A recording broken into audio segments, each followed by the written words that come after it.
Ikaika's Hawaiian definition for that is, it means strong. And the reason we named this line of paddles Ikaika is our goal when we designed them was we're trying to keep paddles out of the landfill. Basically, we want to make strong functional gear at a price point, and we want it to last. We don't want these when a kid grows up and is too tall for the paddle, we want him to be able to give it to his little sibling, or we want them to be able to sell it on eBay or something, you know, but what we don't want is we don't want it to be disposable.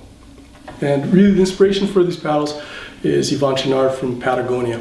I went to listen to him talk about sustainability. I drove 350 miles to listen to him talk about sustainability, which is somewhat ironic, but the point is, even at lower end, we have to make good gear. And so that's what these paddles are about. The shafts are epoxy and either fiberglass and carbon fiber. And the blades, which is really the thing that we depart from the common carbon fiber paddle, is a material called CFRT, which is continuous fiber reinforced thermoplastic. Basically what we do is we're taking the fiberglass and the carbon fiber, and instead of using epoxy, we're using polypropylene. The reality is a carbon epoxy or a fiberglass epoxy product is actually a plastic product also. And those, generally speaking, epoxy, the polymer that's used to bond everything together, you can think of it as cement that holds the fibers together. What it's real good at is it's real good at making stiff and light objects. One of the things that CFRT excels at is impact strength. And best way to just show you. Not everybody has a sandy beach to paddle on.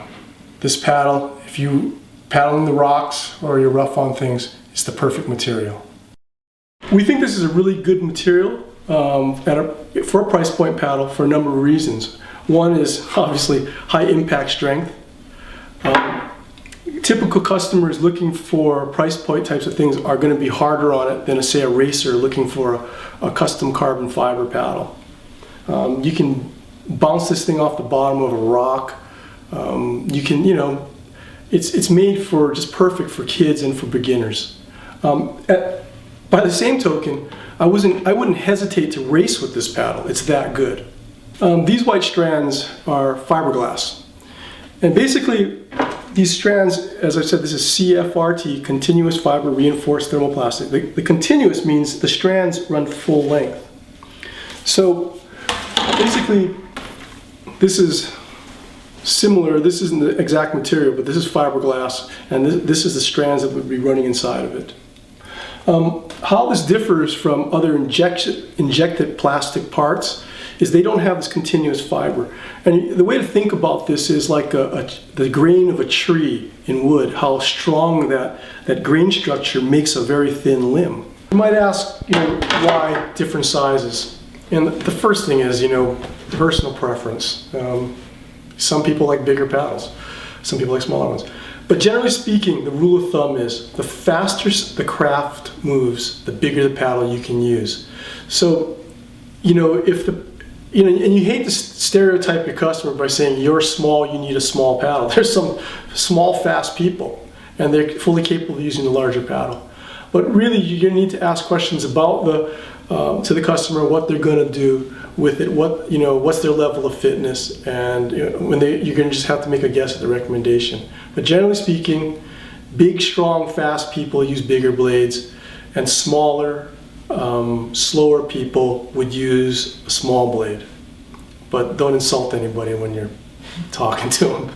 Technique plays a large part in size of blades. If you have horrendous technique, you can use a gigantic blade, because if you have no catch, you feel no resistance on your paddle. Whereas if you're a person who has tremendous technique, you can have a very small blade and you can set it in the water, and it's just like setting concrete.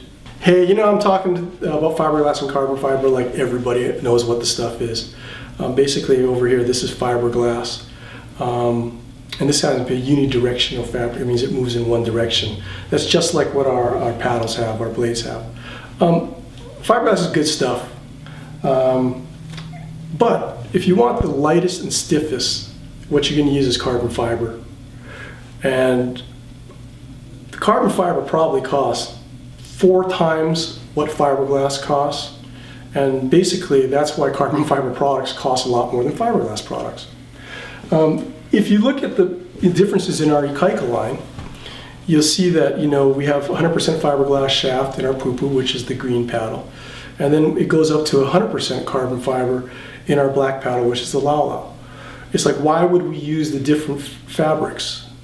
Well, basically, the only way to get the price of the poo-poo down to the $149 price point is by using a less expensive material.